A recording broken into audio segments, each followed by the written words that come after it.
Hello everyone, मेरा नाम है नितिन कुमार। आप सबका वेलकम करता हूं मैं अपने यूट्यूब चैनल द स्टोरी तक में। तो आज आपका फिर से स्वागत है एपिसोड नंबर 3 में। तो इस वीडियो में यानी कि इस जो स्टोरी रहेगी वो रियल लाइफ की स्टोरी रहेगी। ये जो कहानी है वो फिरोजाबाद के कस्बे की है। तो आपको यहाँ पर जो करेक्टर रहेंगे वो गांव के करेक्टर रहेंगे, यानी कि जो किरदार रहने वाले हैं, जैसे कि सोनेलाल हो गया, गोपाल हो गया, कुलदीप हो गया, संजीव हो गया। तो जो कहानी रहने वाली है वो इन्हीं किरदारों के आसपास घूमने वाली है। तो कहीं ना कहीं आप इन चीज़ों को रिलेट कर पाओगे अपने लाइफ से, और आप अपनी लाइफ में उन गलतियों को करने से बच पाओगे, या फिर वो गलतियां हो रही होंगी तो आप उनको लाइक समझ करके, जानबूझ करके आप उनको अपनी लाइफ से रिमूव कर सकते हो उन गलतियों को। तो चलिए स्टार्ट करते हैं। तो ये जो कहानी की शुरुआत होती है वो उत्तर प्रदेश के जिला फिरोजाबाद में एक कस्बा है एटा। इस कस्बे में थाना भी है एटा। तो एटा कस्बे से कुछ दूर एक गांव है नगलाचूर्ण। सोनेलाल अपने परिवार के साथ इसी गांव में रहता है जिसका नाम है नगलाचूर्ण। तो सोनेलाल के 3 बेटे थे, गोपाल, कुलदीप और संजीव। इनके अलावा 3 बेटियां भी थी। सोनेलाल के पास खेती की जमीन भी थी, जिससे उसके घर परिवार का गुजारा बड़े आराम से हो जाता था। सोनेलाल के बड़े बेटे और एक बड़ी बेटी की शादी भी हो चुकी थी। तो शादी के बाद जो गोपाल था, जो बड़ा बेटा था, अपने परिवार के साथ काम के लिए पंजाब चला गया था। वहां से वो कभी कभी घर आता जाता था। तो सोनेलाल की एक बेटी और एक बेटा कुलदीप अपनी पढ़ाई कर रहे थे, जबकि संदीप अपने पिता के साथ खेती के कामों में हाथ बटाता था। घर की व्यवस्था सोनेलाल की पत्नी सरला के जिसमें जिम्मे थी। सरला चाहती थी कि संजीव का भी घर बस जाए, इसलिए वह 24 साल के संजीव के लिए कोई लड़की देखने लगी। इसी सिलसिले में रिजौर निवासी छविराम नाम के एक रिश्तेदार ने रिजौर के ही राम बाबू साक्य की बेटी गायत्री के बारे में बताया। छविराम के मार्फत सोनेलाल ने राम बाबू से बात की। उन्होंने राम बाबू की बेटी गायत्री अपने बेटे संजीव के लिए सही लगी, और दोनों ओर से चली बात के बाद संजीव और गायत्री का रिश्ता तय करके जल्दी दोनों शादी कर दी गई। यह लगभग 1.5 साल पहले की बात है। खूबसूरत गायत्री से शादी करके संजीव ही नहीं बल्कि उसके घर वाले भी बहुत खुश थे। लेकिन यह कोई नहीं जानता था कि आगे चलकर यही खूबसूरत दुल्हन कितनी बड़ी मुसीबत बनने वाली है। गायत्री ससुराल तो आ गई थी, पर उसके तेवर किसी के समझ नहीं आ रहे थे। संजीव की माँ सरला ने सोचा था कि बहू घर आ जाएगी तो सब कुछ ठीक हो जाएगा। घर की जिम्मेदारी बहू के हवाले करके वह आराम करेगी, क्योंकि बड़ी बहू शादी के कुछ दिनों बाद ही गोपाल के साथ पंजाब चली गई थी। पर सरला का यह सपना अधूरा रह गया, क्योंकि गायत्री पूरे दिन अपने कमरे में बैठकर टीवी देखा करती थी।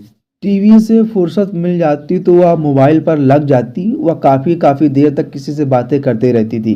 कुछ दिनों तक सरला ने गायत्री से कुछ नहीं कहा, लेकिन जब पग फेरे के लिए उसका भाई टीटू उसे लेने आया तो सरला ने टीटू से कहा, अपनी बहन को समझाओ वह ससुराल में रहने का सलीका सीखे। यह इस घर की बहू है, इससे यहाँ बहू की तरह ही रहना होगा। बहन की शिकायत सुनकर टीटू के माथे पर सिकन आ गई। उसने घूर कर गायत्री की तरफ देखा, लेकिन उससे कुछ कहा नहीं गया। टीटू के पिता बीमार थे, इसलिए वह सब्जी की दुकान चलाता था। भाई के साथ गायत्री अपने मायके आ गई। घर पहुंचते ही टीटू ने अपनी माँ रामश्री से कहा, संभालो अपनी लड़की को, यह हमें जीने नहीं देगी। तो इसी तरह ये बातें चलती रही। गायत्री अपने कमरे में चली गई। इसके बाद रामश्री और टीटू देर तक बातें करते रहे। रामश्री यानी कि टीटू की माँ बातें करते रहे, यानी कि गायत्री की माँ। तो जो राम बाबू कुछ देर बाद घर आया तो उसे पता चला कि गायत्री के ससुराल वाले उससे खुश नहीं है। वह गुस्से में बोला, हमने सोचा था कि गायत्री शादी के बाद सुधर जाएगी, पर लगता है ये लड़की उन लोगों को भी नहीं जीने देगी। दरअसल शादी के पहले से ही राम बाबू के घर में तनाव था। इसकी वजह यह थी कि गायत्री संजीव से शादी करने से इनकार कर रही थी, पर घर वालों के सामने उसकी एक भी नहीं चली। राम बाबू और रामश्री इस बात को लेकर बहुत चिंतित थे कि कहीं गायत्री की वजह से वह लोग, यानी कि गायत्री के ससुराल वाले, किसी नई परेशानी में ना पड़ जाएं। रिजौर में ही राम बाबू के घर से कुछ दूरी पर किशनलाल का घर था। उसके बेटे रंजीत ने भी अपने घर वालों को परेशान कर रखा था। यूं तो किशनलाल के 4 बेटे थे, जिनमें से 3 पढ़े लिखे थे, पर छोटे बेटे रंजीत का पढ़ाई में मन नहीं लगता था। वह सारे दिन गांव में अपने दोस्तों के साथ गपशप करता रहता था। वह अपने पिता के खेती के काम में भी हाथ नहीं बटाता था। तो इस कहानी की शुरुआत जब होती है जब गायत्री और संजीव की शादी नहीं हुई थी। तो एक दिन अचानक रंजीत की नज़र गायत्री से टकराई और वह उसकी ओर खींचा चला जाता है। वह उससे बात करने के मौके की तलाश में था। एक दिन मोबाइल की दुकान पर उसे मौका मिल गया, जहां गायत्री अपना मोबाइल रिचार्ज कराने के लिए आई थी। उससे बात की शुरुआत करने का कोई बहाना चाहिए था। लिहाजा उसने गायत्री से कहा, गायत्री देखें तुम्हारा मोबाइल किस कंपनी का है। गायत्री ने उसके हाथ में मोबाइल दे दिया। रंजीत हाथ में मोबाइल लेकर कहता है, यह मोबाइल तो तुम्हारी तरह ही स्मार्ट है। गायत्री ने उसे घूर कर देखा, फिर खिलखिलाकर हंसते हुए बोली, तुम भी काफी स्मार्ट लगते हो। सुनकर रंजीत की हिम्मत और बढ़ गई। गायत्री वहां से चलने लगी तो रंजीत ने कहा, अगर आप बुरा ना मानो तो मैं बाइक से तुम्हारे घर छोड़ दे दूंगा। गायत्री मुस्कुराई और उसकी बाइक पर बैठ गई। रंजीत बहुत खुश हुआ, पहली बार किसी लड़की ने उससे की दोस्ती कबूल की थी। वैसे तुम आजकल क्या कर रहे हो रंजीत, ये गायत्री ने पूछा। तो रंजीत ने कहा, इंटरमीडिएट पास करके घर पर ही मौज कर रहा हूँ। वैसे भी तुम्हें तो पता ही होगा, घर में किसी चीज़ की कमी तो है नहीं।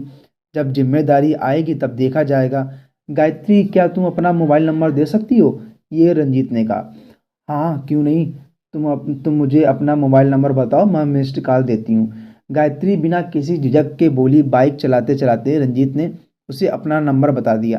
गायत्री ने तुरंत उसके नंबर पर मिस्ड कॉल दे दी। गायत्री ने अपने घर से कुछ पहले ही मोटरसाइकिल रुकवा ली, ताकि घर वालों को पता न चल सके कि वो किसी के साथ बैठ कर आई है। वो बाइक से उतर कर पैदल अपने घर चली गई, ताकि कोई घर वाला उसे बाइक पर बैठे ना देख ले। उसे उतारकर रंजीत भी मुस्कुराता हुआ अपने घर चला गया। अगले दिन रंजीत ने अपनी मोबाइल पर किसी अनजान नंबर की घंटी सुनी। जैसे ही उसने हेलो कहा तो दूसरी तरफ से लड़की की आवाज़ सुनाई दी। वह बोला, कौन, किससे बात करनी है। ओ हमने तो सोचा था तुम काफ़ी स्मार्ट हो, तुम तो जीरो निकले। ये कहते हुए लड़की हंसने लगी।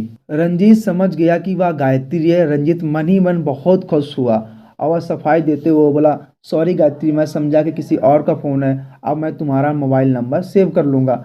हाँ, समझदार दिखते हो। सुनो, आज मुझे 2 घंटे के बाद एटा जाना है, तुम मोड़ पर मिलो, ये गायत्री ने कहा।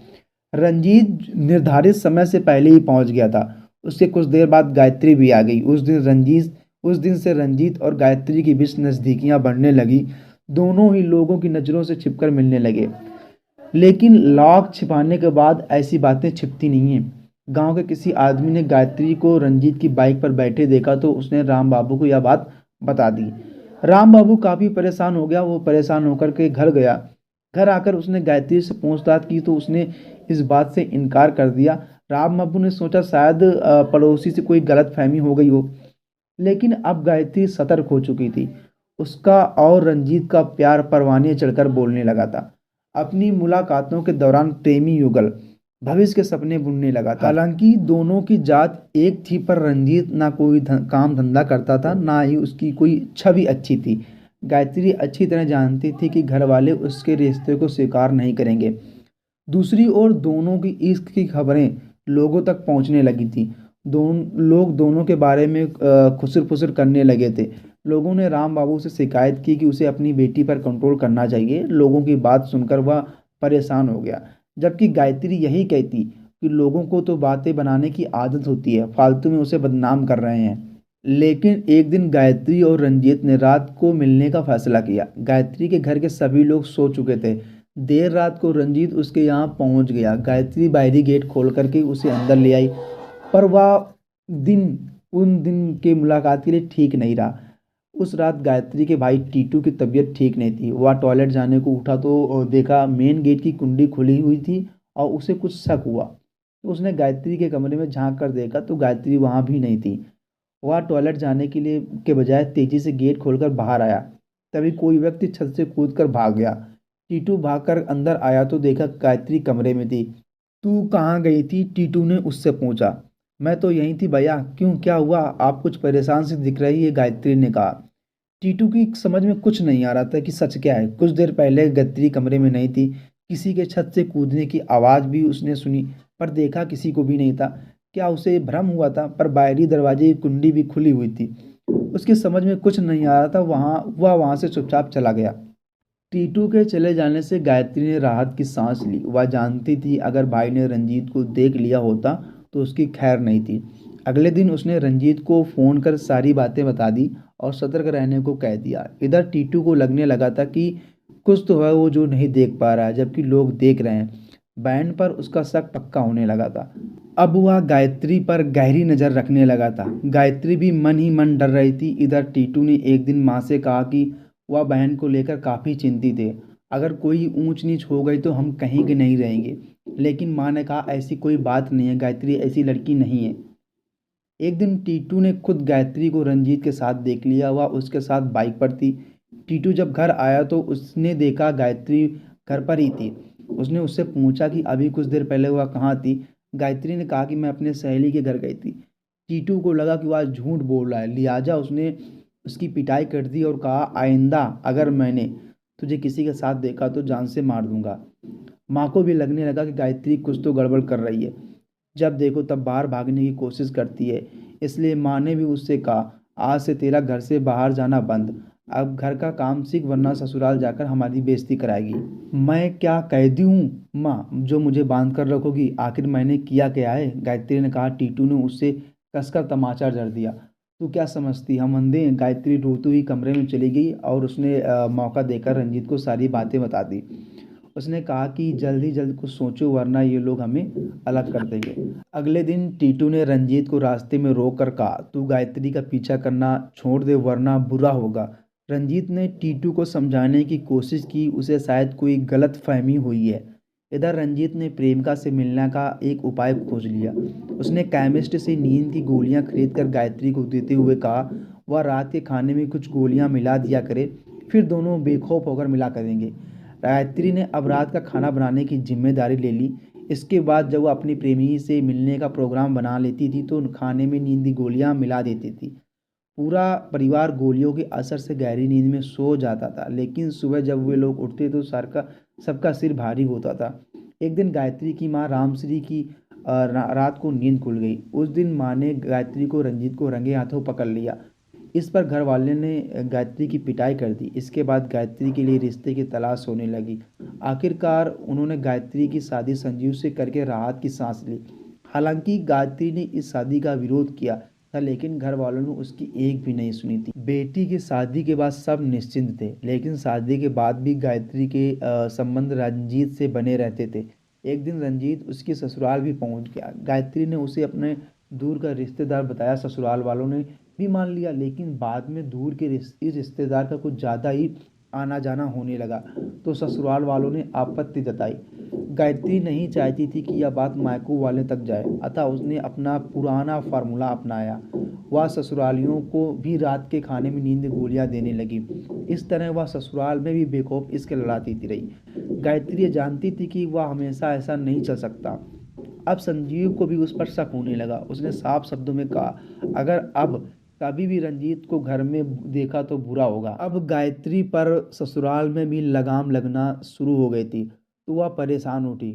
उसे अपना पति ही दुश्मन लगने लगा था। एक दिन गायत्री ने तय किया कि वो संजीव से छुटकारा पाने के बाद ही वह प्रेमी से बेखौफ मिल सकती है। इस बारे में उसने रंजीत से बात की। दोनों ने तय किया कि संजीव को ठिकाने लगाकर वे कहीं दूर जाकर दुनिया बसा लेंगे। गायत्री को शादी के 1.5 साल बाद भी बच्चा नहीं हुआ था। गायत्री ने एक दिन अपनी सास से कहा कि वह एटा में एक अच्छा डॉक्टर है, उसके इलाज से कई औरतों को बच्चा हुआ है। गायत्री ने सास से अपनी इलाज उसी डॉक्टर से कराने की बात कही। सास ने सोचा कि अगर बच्चा हो गया तो गायत्री का मन भी घर में रमने लगेगा, अतः उसने एटा के डॉक्टर से इलाज कराने की इजाज़त दे दी। गायत्री को कोई इलाज वगैरह नहीं कराना था बल्कि यह उसका पति को ठिकाने लगाने का षड्यंत्र था। अब गायत्री का खुराफाती दिमाग काम करने लगा था। उसने पति के नाम के मौत का वारंट जारी कर दिया और इसके लिए 13 मई 2018 का दिन भी तय कर दिया। मौत की इस दस्तक से पूरा परिवार बेखबर था। पूरे घटनाक्रम की कहानी मोबाइल पर तय हो गई थी। अपने इस काम में रंजीत ने रिजौर के ही रहने वाले अपने दोस्त पप्पू को भी मिला लिया।